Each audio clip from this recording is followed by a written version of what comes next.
तो हेलो दोस्तों, कैसे हो आप लोग। आशा करता हूं कि आप लोग अच्छे होंगे। दोस्तों, अब है ऐलाने जंग, करो या मरो का। क्यों?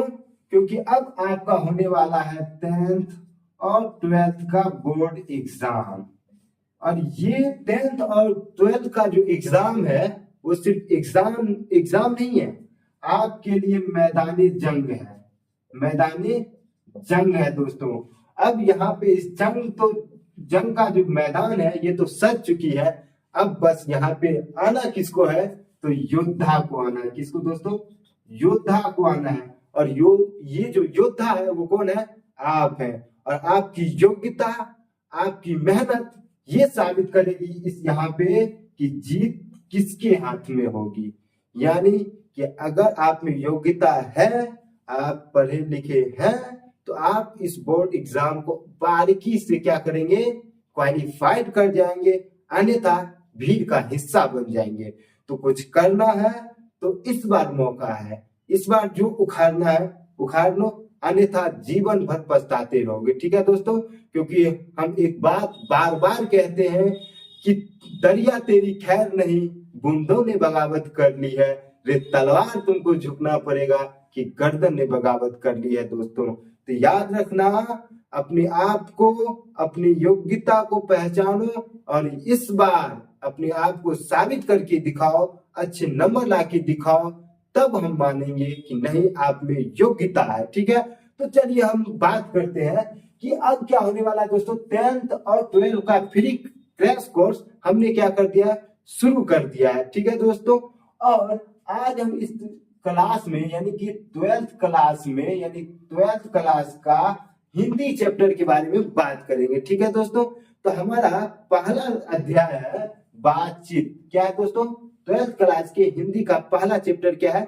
बातचीत है। ठीक है दोस्तों, इसमें बातचीत की हम प्रमुख बात जानने का कोशिश करेंगे। कहता है कि बालकृष्ण भट्ट जो है ये किसके लेखक हैं। बालकृष्ण भट्ट जो है वो कौन सी रचनाएं की थी, तो ये बातचीत के रचनाकार हैं। यानी कि आपसे सीधा ऑब्जेक्टिव पूछेगा कि बातचीत के लेखक कौन है, तो हम क्या बोलेंगे दोस्तों? बालकृष्ण भट्ट इनके रचनाकार हैं। फिर आपसे पूछेगा, क्योंकि 12th का जो एग्जाम होता है ना, उसमें हिंदी से बहुत सारे क्वेश्चन पूछे जाते हैं, जिसमें लेखक का नाम, उनका जन्म, उनका मृत्यु, ये सब सारी क्या है बातें प्रमुख हो जाती है, वीवीआई हो जाती है, जो आप लोग के लिए जानना अनिवार्य है। ठीक है, तो आगे बात करते हैं। कहता है कि बालकृष्ण का जन्म कब हुआ था दोस्तों? तो 23 जून 1844 को हुआ था। ध्यान में रखिएगा कि बालकृष्ण जी का जन्म कब हुआ था तो दोस्तों? तो 23 जून 1844 ईस्वी को हुआ था।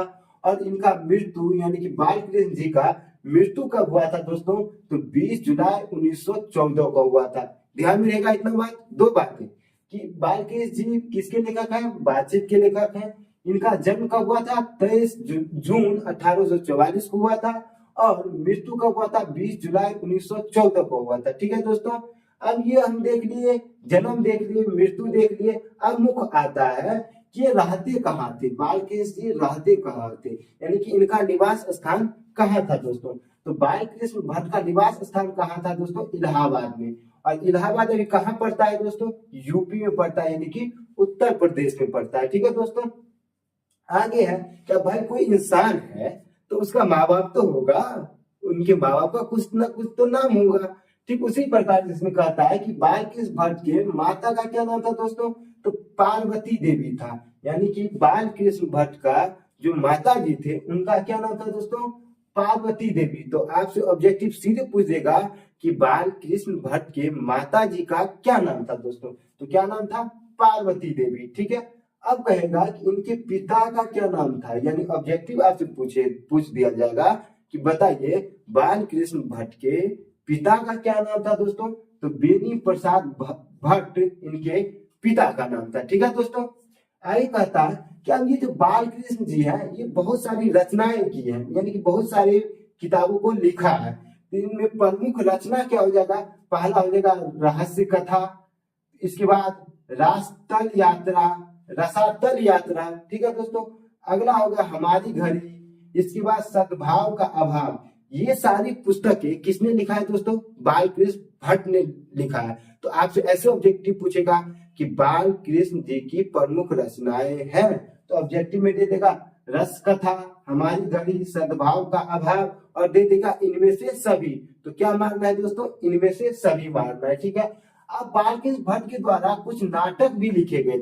तो दोस्तों इनमें नाटक में क्या था दोस्तों? पद्मावती, सीता वनवास और बाल विवाह था, ठीक है दोस्तों। अब प्रश्न में क्या था दोस्तों? इसमें इन्होंने लिखा है जैसा काम वैसा परिणाम, ठीक है दोस्तों, जैसा काम वैसा परिणाम। और दूसरा है इनका नई रोशनी का विष, नई नई रोशनी का विष दोस्तों। क्या? नई रोशनी का विष है इनकी दूसरी प्रश्न। इसके बाद कहता इन्होंने निबंध, यानी बाल कृष्ण भट्ट ने कुल कितने निबंध लिखे थे दोस्तों? कितने निबंध लिखे थे? 1000 के आसपास इन्होंने क्या लिखे थे? निबंध लिखे थे। और ये जो थे बाल कृष्ण भट्ट, ये कैसा कवि था दोस्तों? तो भारत तेंदु युग के कवि थे दोस्तों। कौन युग के कवि थे? भारत तेंदु युग के कवि। तो आपसे ऑब्जेक्टिव ऐसे पूछेगा कि भारत तेंदु युग के कवि कौन है? तो आपके ऑप्शन में रहेंगे सुमित्रानंद पंत, बाल गंगाधर तिलक, इसके बाद रहेगा रहीम जी, इसके बाद रहेगा बाल कृष्ण भट्ट। तो किसको मारना है दोस्तों? बाल कृष्ण भट्ट को। आगे कहता ये बाल कृष्ण भट्ट जो थे ये कैसे कवि थे? ये गद्यकार कवि थे दोस्तों। कैसे? गद्यकार कवि थे। तो हमारे कुछ इंपोर्टेंट क्वेश्चन जो फर्स्ट अध्याय से बनने वाले थे बातचीत से, तो कुछ कुल मिला के इतना ही क्वेश्चन बनने वाले थे, ठीक है दोस्तों। अब हम क्या करेंगे, ये मैंने आपको समरी पढ़ा दिया, ठीक है। अब हम इन फर्स्ट पार्ट का ऑब्जेक्टिव भी साथ में ही आपको क्या कर देंगे, करा देंगे, ठीक है दोस्तों। तो ये देख लीजिए और इसके बाद हम इसका ऑब्जेक्टिव भी आपको करा देंगे। ओके दोस्तों, तो आप चाहे तो इसका स्क्रीनशॉट ले सकते हैं। तो जैसा कि हमने आपको पहले अध्याय का ऑब्जेक्टिव करा दिया था, ठीक है दोस्तों, और वो ऑब्जेक्टिव किसके द्वारा लिखा गया था दोस्तों? यानी बाल कृष्ण भट्ट के द्वारा लिखा गया था। पहला चैप्टर कौन सा? बातचीत, ठीक है। अब अगला को हमारा है दोस्तों, इसका दूसरा अध्याय है, यानी कि सेकेंड अध्याय है चंद्रधर शर्मा गुलेरी। इनका दोस्तों चंद्रधर शर्मा गुलेरी जी का ये दूसरा अध्याय है, ठीक है दोस्तों। तो अब क्या करना है दोस्तों, अपने पढ़ाई पे फोकस करना, क्योंकि मेरा एक शेर है कि क्यों रो रहे हो शिद्दत से, क्या प्यार हो गया था शिद्दत से, क्यों रो रहे थे मुद्दत से, क्या प्यार हो गया शिद्दत से, मुझे तजुर्बा है मेरी जान, इसलिए कहता हूं मौत अच्छी है मोहब्बत से। तो इसलिए मैं ये कह रहा हूं दोस्तों कि ये बाहरी दुनिया जो दिखावा है, जो छलावा है, उससे आप क्या रहे, दूर रहे। और अभी क्या करना है, फुल फोकस अपने एग्जाम पे करना है, ताकि आपका मेरिट बन सके। उसके बाद फिर करिएगा ना यासी, फिर कीजिएगा, मोबाइल देखिएगा, फिर सोइएगा भर भर रात, क्या फर्क पड़ता है किसको? किसी को फर्क नहीं पड़ता है। लेकिन अभी क्या करना है, युद्ध करने की बारी है, और अभी एक योद्धा के रूप में अपने आप को ढालिए, तभी आपका मेरिट बढ़ेगा, अन्यथा जाइएगा, ठीक है। तो चलिए सेकंड की बात करते हैं, यानी कि दूसरे चैप्टर का बात करते हैं, चंद्रधर शर्मा गुलेरी का। तो दोस्तों सबसे पहले इनका जन्म के बारे में देखते हैं कि इनका जन्म कब हुआ था दोस्तों। इनका जन्म हुआ था 7 जुलाई 1883 ईस्वी को, यानी चंद्रधर शर्मा गुलेरी जी का जन्म कब हुआ था दोस्तों? 7 जुलाई 1883 ईस्वी को हुआ था, ठीक है दोस्तों। अब इनका निधन माने होता है मृत्यु दोस्तों। इनका मृत्यु कब हुआ था? तो 22 दिसंबर 1922 ईस्वी को। चूंकि लेखक के नाम में जन्म और मृत्यु ही ज्यादातर पूछे जाते हैं दोस्तों, ठीक है। तो इसलिए इनको हमने सबसे ऊपर रखा, टॉप पे रखा दोस्तों, किस पे? टॉप पे रखा।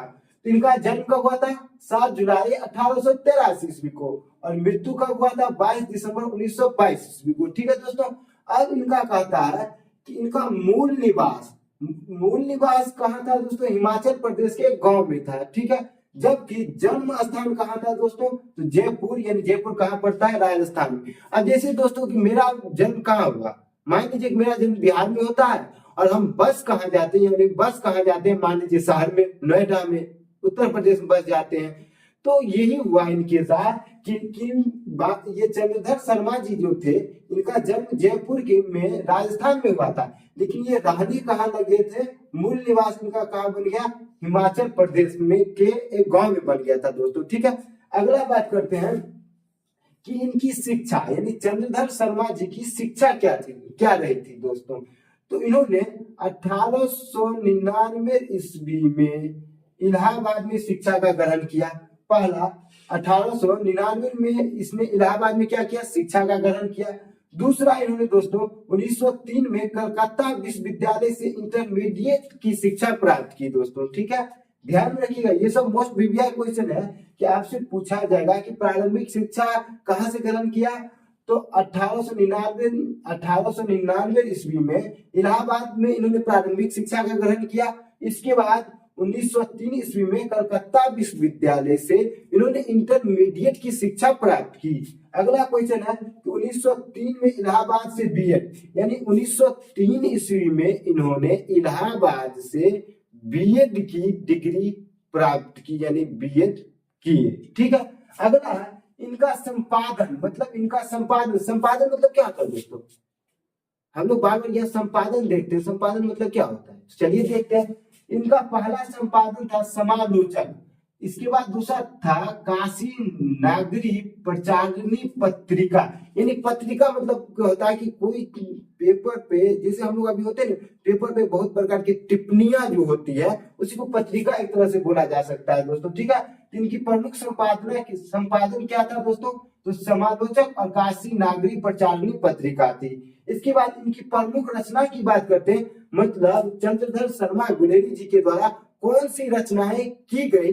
तो पहला इसमें आता है सुखमय जीवन, और सुखमय जीवन की रचना इन्होंने कब की थी दोस्तों, 1911 ईस्वी में की थी। कब, 1911 ईस्वी में सुखमय जीवन की रचना किसने किए थे, चंद्रधर शर्मा गुलेरी जी ने किए थे। ठीक है दोस्तों, आगे है उसने कहा था, तो इनकी रचना कब हुआ था दोस्तों, 1915 ईस्वी में हुआ था। ध्यान में रखिएगा, जिसकी हम बात कर रहे हैं चंद्रधर शर्मा गुलेरी का, तो उसने कहा इनकी रचना कब हुआ था दोस्तों, 1915 ईस्वी में हुआ था। ठीक है दोस्तों, और इसके बाद इनकी रचना एक इतिहास था, इतिहास की भी इन्होंने भी रचना की। इसके बाद पुरानी हिंदी की भी रचना की। इसके बाद भारतवर्ष खोज, इसकी भी रचना किसने की है, चंद्रधर शर्मा गुलेरी जी ने। कछुआ धर्म, इनकी भी रचना चंद्रधर शर्मा गुलेरी जी ने ही किए थे।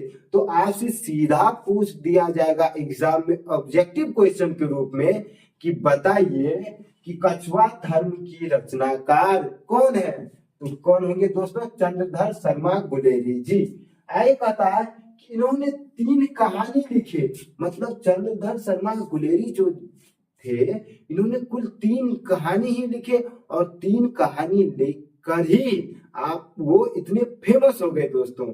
तो क्या लगता है, जो आदमी सिर्फ 3 कहानी लिखकर इतिहास में अपना नाम दर्ज करा सकता है, तो क्या आप इस बार के एग्जाम में अपना इतिहास बनाना चाहते हैं या नहीं बनाना चाहते हैं, वो आप पे डिपेंड करता है दोस्तों। ये क्या है ना कि जीतता वही है जिसमें जुनून होता है, जिसमें कुछ करने की जज्बा होती है। यू हवाबाजी से दोस्तों ये ऐसा कुछ नहीं होने वाला है। और ऊपर से अब जो एग्जाम है ना बाबू, पैटर्न, वो पहला वाला बिहार नहीं रहा कि कभी पेपर लीक कभी ये हो जाता, हाँ होता है, लेकिन अब सही मायने में एग्जाम का जो पैटर्न है वो काफी सॉलिड होते हुए पड़ रहा है, और जो पढ़ेगा वही नौकरी लेगा, अन्यथा, ठीक है, समझ ही रहे होंगे। तो आगे बात करते हैं कि ये जो थे चंद्रधर शर्मा गुलेरी, ये द्विवेदी युग के प्रमुख निबंधकार थे।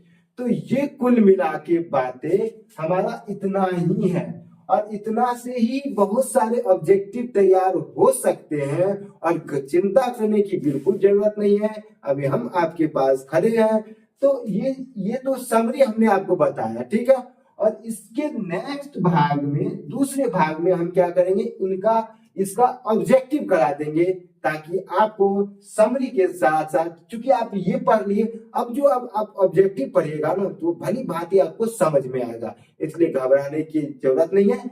इसके बाद हम क्या करेंगे, इसका ऑब्जेक्टिव भी आपको करा देंगे, ठीक है। तो चलिए आप फिलहाल चाहें तो इसका स्क्रीनशॉट ले सकते हैं। जैसा कि मैंने आपको दूसरे भाग में चंद्रधर शर्मा जी के बारे में बताया था दोस्तों, किसके, चंद्रधर शर्मा जी के बारे में हमने आपको बताया था, ठीक है। उसके पहले क्या बताया था, बालकृष्ण भट्ट के बारे में, जिनकी रचना क्या क्या है दोस्तों, बातचीत है, ठीक है।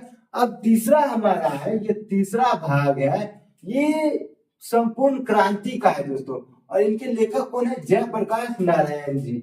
यानी आपसे डायरेक्ट ऑब्जेक्टिव करेगा कि बताइए कि संपूर्ण क्रांति के लेखक कौन है। तो दोस्तों संपूर्ण क्रांति के लेखक कौन है, जयप्रकाश नारायण जी। अब चलिए कुछ इनके विषय में जानते हैं। क्योंकि कोई भी इंसान है, अगर हम ही है तो हमारा क्या है, कुछ ना कुछ नाम है, इसके बाद हमारा जन्म कब हुआ, हमारा मृत्यु कब हुआ, हमारे माता पिता का क्या नाम है, हमारे बीवी बच्चे का क्या नाम है, हमारी शिक्षा क्या रही थी। तो इसी प्रकार से जैसे कि हम बालकृष्ण नारायण के बारे में पढ़े कि इन्होंने, इनकी प्रमुख रचना क्या, संपूर्ण क्रांति है, तो ये हम पढ़ेंगे जयप्रकाश नारायण के बारे में कि इनका जन्म, मृत्यु, बाल बच्चा, बीवी, ये सब कौन थे, तो इनके बारे में हम बात करेंगे। लेकिन कहना है दोस्तों कि अभी से ही मेहनत कीजिए, वरना चले जाइएगा, ठीक है। क्योंकि कहते हैं कि वो वक्त के हिस्से से छीन लाऊंगा मैं अपनी किस्मत को, अरे वो दौर ही क्या जो मेरा नहीं है। तो इसलिए अपने दौर को हासिल करना है, तो याद रखिएगा क्या, 12th का युद्ध मैदान रेडी है आप लोगों के लिए। आपको स्वागत करने के लिए बड़ी बेचैनी है, बड़ी तलब है इसको कि यहाँ पे पता नहीं कौन कौन से योद्धा आएंगे। क्यों, क्योंकि दोस्तों यहीं पे होगी आपकी अंतिम लड़ाई, अंतिम युद्ध, और इसमें आप विजय होते हैं या असफल होते हैं, ये निर्धारित कोई तीसरा पर्सन नहीं बल्कि आप खुद कीजिएगा। इसलिए सारा फोकस, सारा जान झोंक दो इस बार अपने भविष्य के लिए, ठीक है दोस्तों। तो हम बात करते हैं इनके जन्म के बारे में। जयप्रकाश नारायण जी के जन्म कब हुआ था दोस्तों, 11 अक्टूबर 1902 को हुआ था। कब हुआ था दोस्तों, 11 अक्टूबर 1902 ईस्वी को। तो आपसे डायरेक्ट ऑब्जेक्टिव पूछा जाएगा कि बताइए जयप्रकाश नारायण जी का जन्म कब हुआ था दोस्तों, क्या बोलेंगे, 11 अक्टूबर 1902 ईस्वी को जयप्रकाश नारायण जी का क्या हुआ था दोस्त, जन्म हुआ था। अगला क्वेश्चन है कि इनका जन्म स्थान, मतलब इनका जन्म कहाँ हुआ था दोस्तों, तो सिताब दियारा नाम का एक गांव है, और ये गांव कहाँ पड़ता है दोस्तों, यूपी में, यानी कि उत्तर प्रदेश में पड़ता है, ठीक है। तो पूछा जाएगा कि जयप्रकाश नारायण का जन्म कहाँ हुआ, तो सीधे सीधे हम बोल देंगे उत्तर प्रदेश में एक छोटा सा गांव है सिताब दियारा, यहीं पे इनका क्या हुआ था, जन्म हुआ था दोस्तों, ठीक है। अगला क्वेश्चन पूछा जाएगा कि बताइए कि जयप्रकाश नारायण के बचपन का क्या नाम था दोस्तों। अब होते हैं ना बचपन में, जैसे मेरा नाम क्या, प्रेम, तो बचपन में हमें लोग क्या बोलते होंगे, बउआ बउआ बोलते होंगे, मतलब ये गांव की बोलचाल की भाषा है, ठीक है। ठीक उसी प्रकार से ये जो जयप्रकाश नारायण है, इनके बचपन में लोग क्या बुलाते थे, बाउल नाम से बुलाते थे, ठीक है दोस्तों। अगला है कि जब ये बड़ा हुए तो इनका नाम जेपी पड़ा, यानी कि जयप्रकाश पड़ा, ठीक है। फिर ये जब बुजुर्ग होते गए तब इनका नाम क्या पड़ गया दोस्तों, लोक नायक पड़ गया। इसलिए हम पढ़ते हैं जयप्रकाश नारायण पढ़ते हैं, को हटा देते हैं, ठीक है दोस्तों।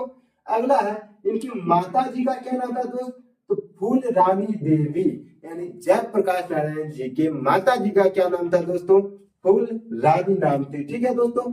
और इनके पिता का क्या नाम था दोस्त, तो हर्षु दयाल, मतलब जयप्रकाश नारायण जी के पिता का क्या नाम था दोस्तों, हर्षु दयाल इनके पिता का नाम था।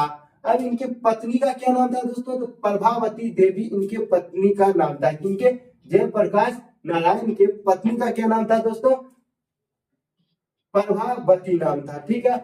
आगे बात करते हैं इनकी शिक्षा के बारे में, यानी जयप्रकाश नारायण की शिक्षा के बारे में हम बात करते हैं।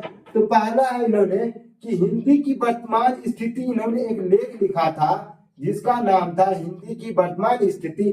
इस लेख के आधार पर इनको सर्वोच्च पुरस्कार मिला दोस्तों, ठीक है। यानी आपसे पूछा जाएगा कि जयप्रकाश नारायण जी को सर्वोच्च पुरस्कार किस लेख को लिखने हेतु मिला था, तो किसके लिए मिला था? हिंदी की वर्तमान स्थिति के लेख के आधार पर इनको सर्वोच्च पुरस्कार मिला था, ठीक है दोस्तों। आगे कहता है कि 1902 में शिक्षा प्राप्ति करने हेतु ये कहा गए दोस्तों, अमेरिका गए। तो आपसे क्वेश्चन पूछा जाएगा कि शिक्षा प्राप्ति हेतु अमेरिका जयप्रकाश नारायण जी कब गए थे, तो कब गए थे? 1902 ईस्वी में गए थे, ठीक है दोस्तों। कब गए थे? 1902 ईस्वी में, ठीक है दोस्तों। अगला है कि इन्होंने जो अमेरिका गए थे दोस्तों,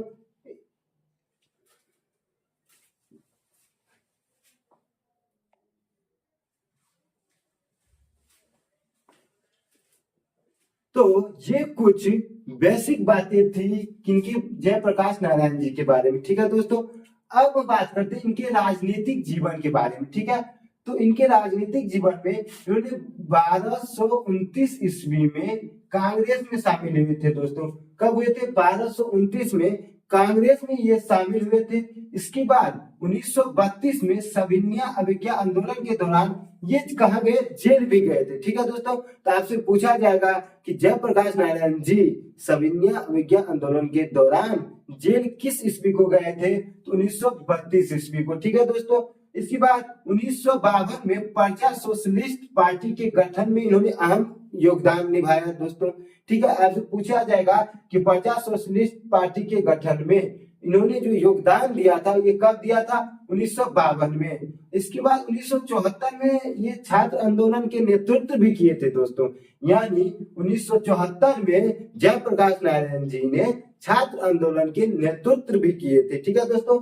अगला है 1998 ईस्वी में इनको भारत रत्न मिला था दोस्तों। ये आपके वीवीआई क्वेश्चन बन जाएंगे कि जयप्रकाश नारायण जी को भारत रत्न से कब सम्मानित किया गया, तो कब? 1998 ईस्वी में। और इतना ही नहीं, इन्होंने 5 जून 1974 को पटना के गांधी मैदान में ऐतिहासिक भाषण दिया, जिसपे संपूर्ण क्रांति पर इन्होंने क्या दिए? भाषण दिए। यानी संपूर्ण क्रांति पे एक ऐतिहासिक भाषण इन्होंने कब, कहा दिए थे? गांधी मैदान में। और कब दिए थे? 5 जून 1974 ईस्वी को। तो ये कुछ फैक्ट थे जयप्रकाश नारायण जी के बारे में, ठीक है दोस्तों। तो आशा करता हूं कि आप लोग को समझ में आ रहा होगा दोस्तों। तो आप चाहे तो इसका स्क्रीनशॉट ले सकते हैं।